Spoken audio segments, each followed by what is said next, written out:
नमस्कार सम्पूर्ण। आज मे 15 र मे 15 मा चाहिँ बजार एक अङ्कले बढेर 2731.94 बिन्दुमा गएर नेप्से क्लोज भएको छ र आजको टर्नओभर हेर्छौँ भने चाहिँ 3 अर्बको चाहिँ टर्नओभर हामीले देख्न सक्छौँ। र यसै गरी आजको मार्केट डिपमा हामीले कुरा गर्छौँ भने बजार खुले लगत्तै फर्स्ट आवरमा चाहिँ एउटा राम्रो राइज दिएको थियो र त्यसपछि चाहिँ बजारमा एउटा सेलिङ देखियो र त्यसपछि ओभरअलमा दिनभरि चाहिँ मार्केट साइडवेज नै बसेर क्लोज भएको छ र 2 बजे केही सानो भए पनि सेलिङ चाहिँ देखिन्थ्यो, तर ओभरअलमा चाहिँ हामीले आजको मार्केटलाई साइडवेज नै लिन सकिन्छ र यो लेभलमा 3 अर्बको भोल्युम आएको छ र भोल्युममा चाहिँ एकदम ड्राई नै मान्न सकिन्छ। आजको मार्केटलाई हामीले टेक्निकल्ली हेर्छौँ भने मार्केटले विगत 3 दिनदेखि चाहिँ यो लेभल यो लोलाई प्रोटेक्ट गर्दै मार्केट एउटा रेन्ज बनाएर बस्न सफल भएको छ। यसलाई चाहिँ हामीले पोजिटिभ रूपमा नै लिन सकिन्छ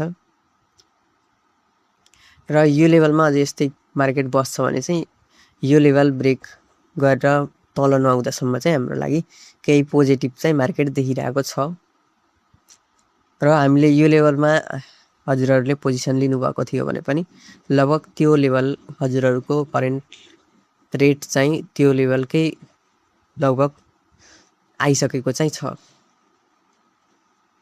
र यसै गरी अबको हाम्रो स्ट्राटेजी चाहिँ कस्तो बनाउने र कसरी हामीले ट्रेडिङ प्लान चाहिँ बनाउने भन्ने विषयमा हामीले कुरा गरौँ।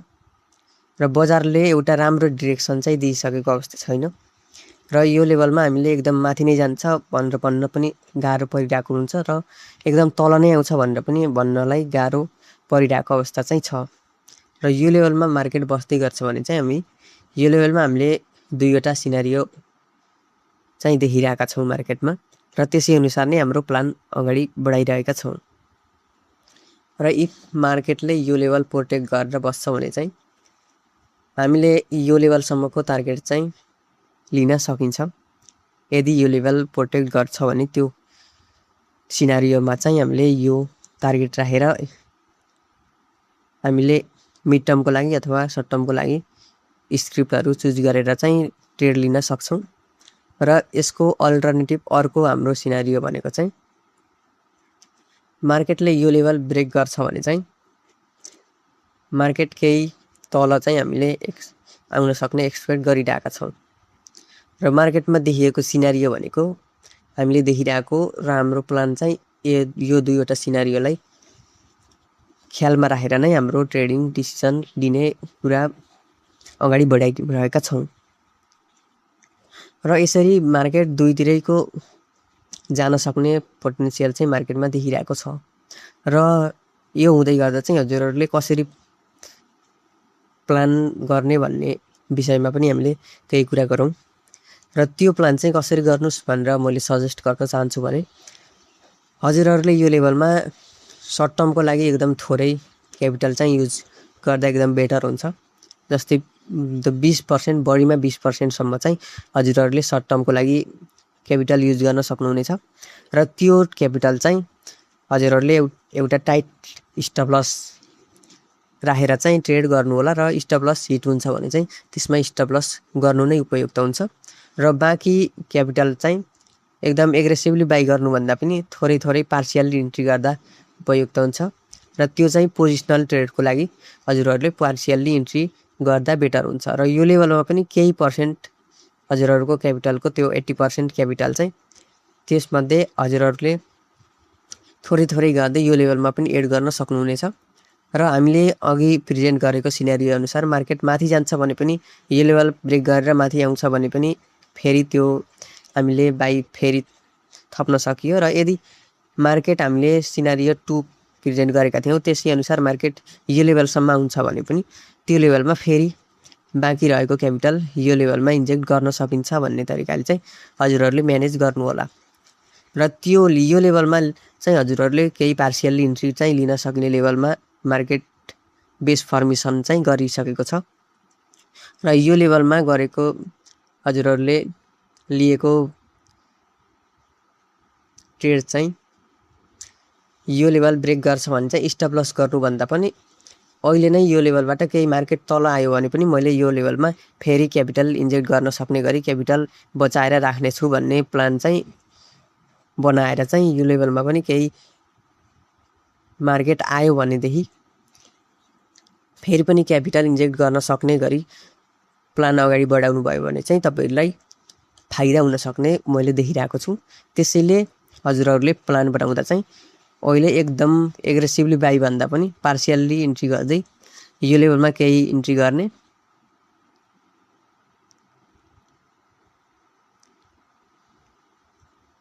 यो लेभलमा चाहिँ हजुरहरूले केही इन्ट्री चाहिँ गर्न सक्नुहुन्छ। र यो लेभलबाट मार्केट माथि जाँदै गर्छ भने चाहिँ फेरि माथि मार्केटको नेचर हेरेर चाहिँ फेरि हाम्रो केही एड गर्न चाहिँ सकियो बाँकी क्यापिटल पनि।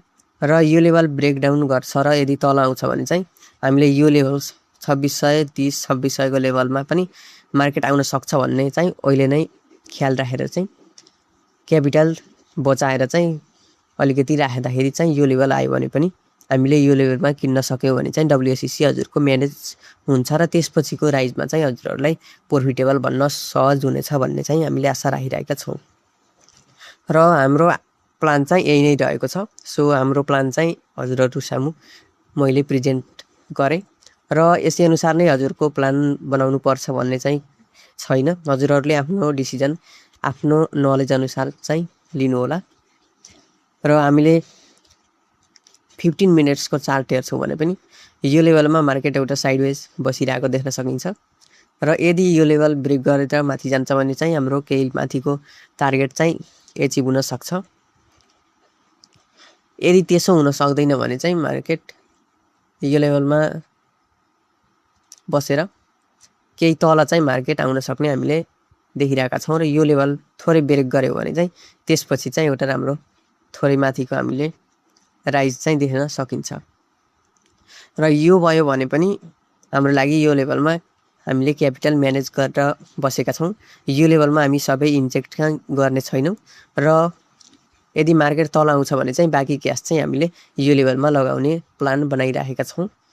र यदि यो लेभलबाटै माथि जान्छ भने चाहिँ हाम्रो लागि मार्केटको नेचर र भोल्युम हेरेर चाहिँ हाम्रो लागि फेरि त्यो बचेको क्यास चाहिँ यो लेभलमा पनि लगाउन सक्छौँ। होइन भने मार्केट विकनेस देखिन्छ भने माथि जाँदै गर्दा फेरि पनि हामीले त्यो क्यास म्यानेज गरेर चाहिँ प्रफिट बुक चाहिँ गर्ने हाम्रो प्लान रहेको छ। र आजको टप टर्नओभरमा परेको स्टकहरू हेरौँ।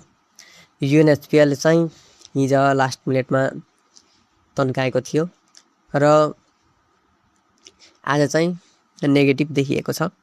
यसको बारेमा हिजो पनि कुरा गरिएको थियो। अपी पनि एउटा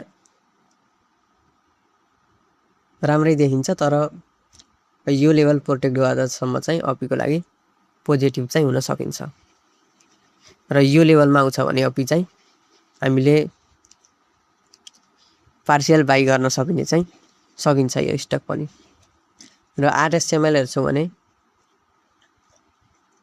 RSML चाहिँ क्विक ट्रेडको लागि चाहिँ सजेस्ट गर्न सकिन्छ। र क्विक ट्रेड हो भने चाहिँ यो लेभलमा चाहिँ हजुरहरूले स्टप लस 3626 को चाहिँ टाइट स्टप लस राखेर चाहिँ ट्रेड गर्नु होला भनेर मैले भन्न चाहन्छु। र यदि मार्केटको सिनारियो अनुसार हजुरहरू नगइकन यदि RSML ले यो लेभल ब्रेकडाउन गर्छ भने चाहिँ हजुरहरूले स्टप लस गरेर निस्किँदा बेटर हुन्छ यो क्विक ट्रेडको लागि लिएको स्टकहरूमा। र SY प्यानल पनि क्विक ट्रेडको लागि लिन सकिने स्टक रहेको छ। र यसको स्टप लस चाहिँ यो लेभल राख्दा चाहिँ हुन्छ। यदि यो लेभल ब्रेक गर्छ भने पनि यसको लागि स्टप लस गर्दा उपयुक्त हुन्छ। र यसको टार्गेट चाहिँ यो लेभल नै रहेको छ। 1700 तिरको टार्गेट चाहिँ राख्न सकिन्छ। र NHPC चाहिँ एकदम मैले ट्रेडको लागि सजेस्ट चाहिँ गर्न सक्दिनँ। र हजुरहरूको डिसिजन अनुसार चाहिँ यो लेभलमा थोरै केही भए पनि सानो ट्रेड चाहिँ गर्न सक्नुहुन्छ। र पोजिसनल ट्रेडको लागि हो भने चाहिँ NHPC मा पनि मेरो सजेसन जाँदैन। र केही लेभल बढिसकेको स्टकमा चाहिँ एकदम मैले सजेस्ट चाहिँ गर्न सक्दिनँ। र AKGCL पनि एकदम बढिरहेको छ। यो डिस्ट्रिब्युसन नै देखिरहेको छ। यसमा पनि मेरो सजेस्ट चाहिँ हुँदैन। र HRL चाहिँ यो लेभलमा आएर हिजो न्युजले गर्दा केही घटेको थियो र आज चाहिँ कोटेड गरेर यो लेभलमा बसेको छ। यदि HRL ले चाहिँ यो लेभल प्रोटेक्ट गरेर बस्छ भने चाहिँ हाम्रो लागि केही पोजिटिभ चाहिँ हुन्छ र एउटा सेफ प्राइजमा चाहिँ HRL आएको छ।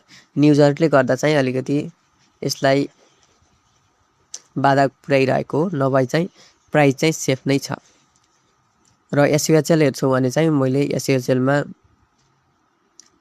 बाईको लागि सजेस्ट गर्न सक्दिनँ, किनभने यो लेभलमा एउटा म्यानिपुलेसन SUHL मा हामीले देखिरहेका छौँ र अब चाहिँ यसमा एउटा राम्रो राइज चाहिँ नदेख्न पनि सकिने चान्स हाई छ।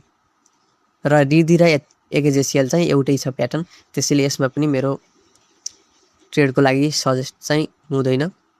साहस हेर्छौँ भने पनि साहस चाहिँ एउटा राम्रो चाहिँ देखिरहेको छ र मार्केट अलिकति विक देखिँदै गर्दा पनि साहसले एउटा राम्रो प्याटर्न चाहिँ बनाएको छ। र यदि साहस माथि जान्छ र यो लेभलमा माथि जाँदै गर्दा अब फेरि केही रिटेस्ट गर्नको लागि तल आउँछ भने चाहिँ हामीले साहस पनि बाईको लागि चाहिँ हेर्न सक्छौँ। र यो लेभल चाहिँ साहसको लागि पनि बाईको लेभल चाहिँ यो हुनसक्छ र यो लेभलबाट चाहिँ एउटा राम्रो हामीले गेन चाहिँ पाउन सक्ने चाहिँ आशा मैले राखेको छु।